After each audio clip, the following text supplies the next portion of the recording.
Soyez les bienvenus dans ma nouvelle vidéo. Je vais poursuivre la formation sur le machine learning avec Python. Dans cette nouvelle vidéo, on va parler du package NumPy. NumPy, c'est un package très célèbre qui permet de manipuler les tableaux, de créer, de manipuler les tableaux et de faire plein d'autres choses comme l'affichage des graphes. Donc, dans cette vidéo, je vais plus me focaliser sur les tableaux avec NumPy. On va parler des tableaux ND-Array.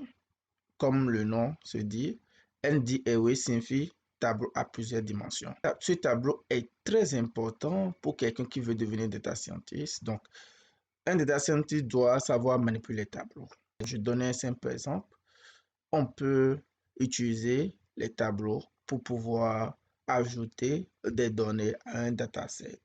Parce que quand on prend un dataset, c'est comme un tableau, c'est comme une matrice. Pour ceux qui connaissent les mathématiques, c'est comme une matrice à deux dimensions. Donc, on peut utiliser par exemple NumPy, les tableaux NumPy pour pouvoir ajouter une colonne à un dataset. Donc, dans cette vidéo, je vais plus me focaliser sur comment déclarer un tableau NumPy avec ses constructeurs. Je vais vous parler également des attributs NumPy et la manipulation des tableaux NumPy. Donc, sans plus tarder, je vais commencer par déclarer un tableau NumPy en utilisant plusieurs constructeurs qui sont disponibles dans ce package. Donc, pour déclarer un tableau, d'abord, je vais importer mon package. Donc, je fais import.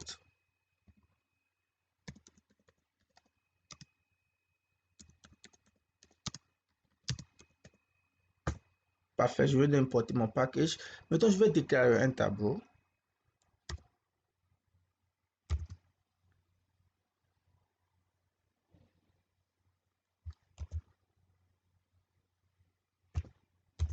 Je fais un tableau à deux dimensions.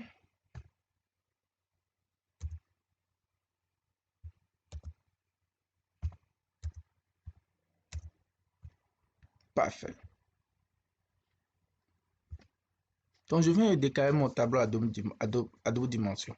Donc, ce que je peux aussi faire, je peux utiliser par exemple le constructeur NP0. Donc, ça permet de déclarer des tableaux qui contiennent que des zéros. Donc, en déclarant ce tableau qui contient que des zéros, je peux spécifier le nombre de colonnes et le nombre de lignes.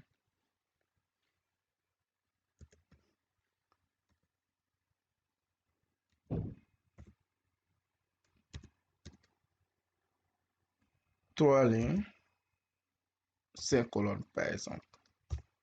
Parfait. Donc, je peux également déclarer un tableau qui contient que de 1. Ça, c'est très important. Supposons, vous êtes en train de travailler sur un projet de data science et vous avez des données non étiquetées, c'est-à-dire des données non labellisées, et vous voulez, par exemple, ajouter des 1 à la dernière colonne pour pouvoir labelliser ces données. Donc, c'est très important. Vous pouvez utiliser NP0 ou NP11 pour NP0 pour ajouter des 00 et NP11 pour ajouter des 1. Donc, je fais NP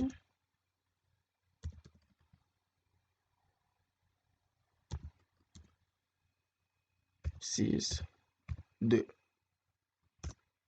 Parfait. Donc, tu viens de déclarer un tableau de 6 lignes et puis 2 colonnes. Maintenant, je vais utiliser aussi d'autres attributs. Par exemple, l'attribut NPI. Donc, I, ça permet de créer une matrice identité. Donc, je vais créer une matrice identité de dimension 4, par exemple. Donc, je fais NP.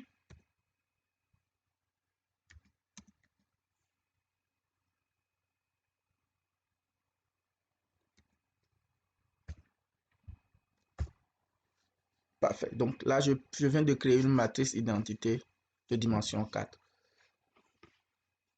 Donc, je peux quand même, si je veux par exemple décaler les données, ou je vais spécifier le début et la fin, et puis le nombre de parts. Je peux utiliser par exemple NP errors.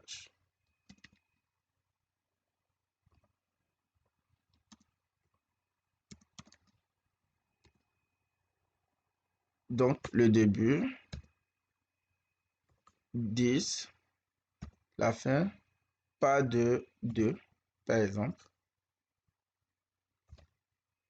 Parfait. Donc, 0, 2, 4, 6, 8. Pour aller plus loin, là, je peux essayer de pouvoir utiliser les attributs. Je vais utiliser les attributs pour savoir plus sur une donnée ou bien les matrices que j'ai eu à créer.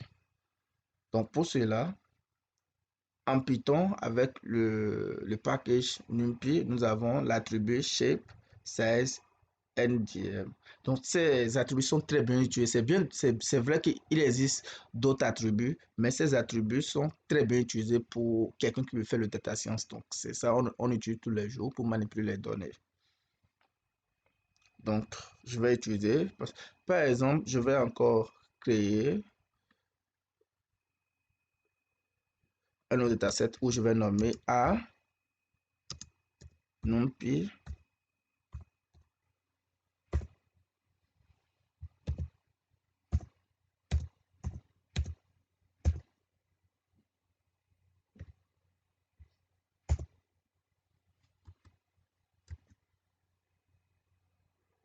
Donc, par exemple, ça, je vais afficher le nombre, si je vais afficher le nombre de dimensions que ce tableau contient. Donc, il suffit de faire a.shape.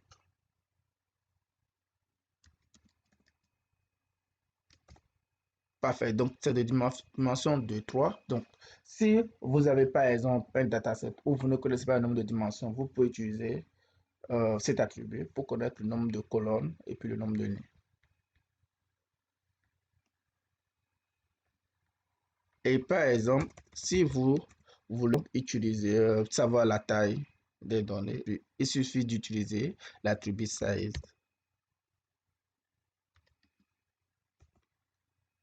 Parfait. Donc, il suffit que je fasse size. Donc, ça contient 6 données. Donc, quand je compte par un nombre de données dans ma matrice ou bien dans mon tableau, j'ai 6 données exactement.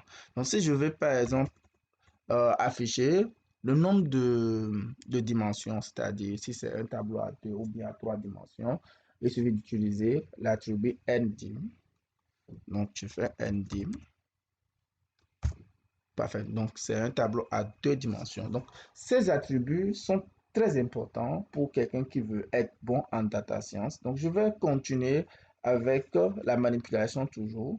Donc, je vais maintenant parler de data type. Supposons, vous êtes un data scientist. L'objectif, c'est d'optimiser ce que vous faites, d'optimiser vos codes. Donc, vous voulez déclarer une variable, c'est bon de pouvoir assigner un type à cette variable. Tu dis, cette variable est de type int, est de type float ou bien est de type string. Parce que si vous connaissez auparavant ou a priori vos types, ça vous serait facile d'optimiser l'espace mémoire. Et vous pouvez aussi assigner un espace, une capacité à une variable donnée. Donc, sans plus tarder, je vais vous montrer comment ça se fait. On peut le faire à la déclaration d'un tableau. Donc, par exemple, si je déclare un tableau, je vais juste copier pour aller plus rapide. Je vais juste copier cette ligne. Je fais comme ça. Donc, pour ajouter, il suffit d'utiliser data des types égale numpy.float, par exemple, 16. Donc, ça fait, on va coder la variable sur 16 bits. Et on connaît auparavant nos variables, on sait la quantité d'espace qu'elle peut occuper. Donc, si je veux, je peux mettre 64. Donc si, par exemple, je reviens et puis j'affiche A, la jouer, parfait. Donc, Vous voyez, il y a des points à côté. Ça signifie que c'est de type float. Avant, c'était de type int, mais j'ai la capacité de donner un type à mes valeurs à la déclaration d'un tableau de moins. Donc, je peux mettre tout ce que je veux. Ça dépend de mes objectifs et tout. Donc, par la suite, je vais vous montrer la manipulation en profondeur. Comment concaténer des tableaux. Comment pouvoir faire une sélection suivant la ligne. Faire une concaténation suivant de façon horizontale ou de façon verticale. Parfait. Donc, je vais toujours copier. Je vais toujours copier ça ici. Donc, pour cette fois-ci, je vais enlever le type. Je vais enlever le type. Maintenant, là, je déclare un autre tableau B. np. Away.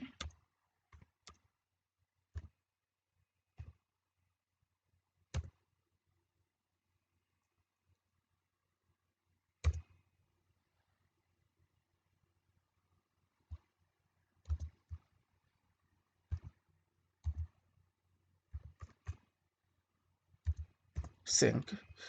Donc, j'ai deux tableaux. Maintenant, je vais concaténer mes tableaux de façon horizontale.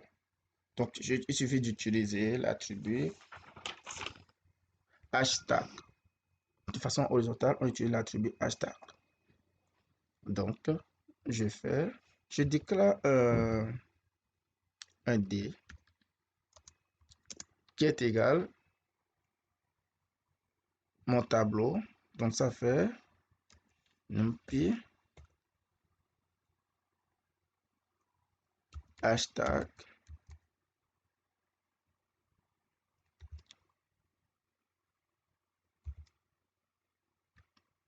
A, virgule B.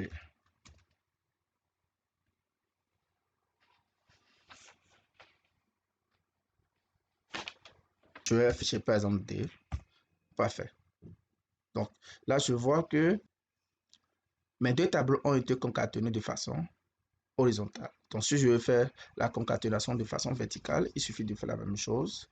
Donc, je fais D, toujours. Mais pour cette fois-ci, je vais utiliser, donc je vais faire un C égale numpy.vstack.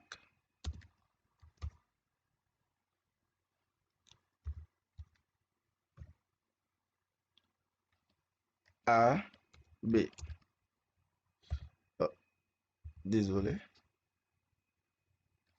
A, B, C.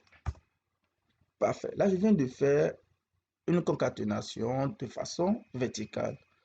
Donc, on peut aussi faire la concaténation d'une autre manière. On peut faire de façon horizontale ou verticale d'une autre manière en utilisant la fonction concatenate. Donc, si vous faites déjà vous maîtrisez ces deux, vous n'avez pas besoin d'utiliser l'autre. Donc, soit vous maîtrisez la fonction concatenate ou bien vous utilisez hashtag ou vstack. Donc, je fais numpy. Donc, je déclare. Donc, je peux faire ça directement. Numpy. Concatenate.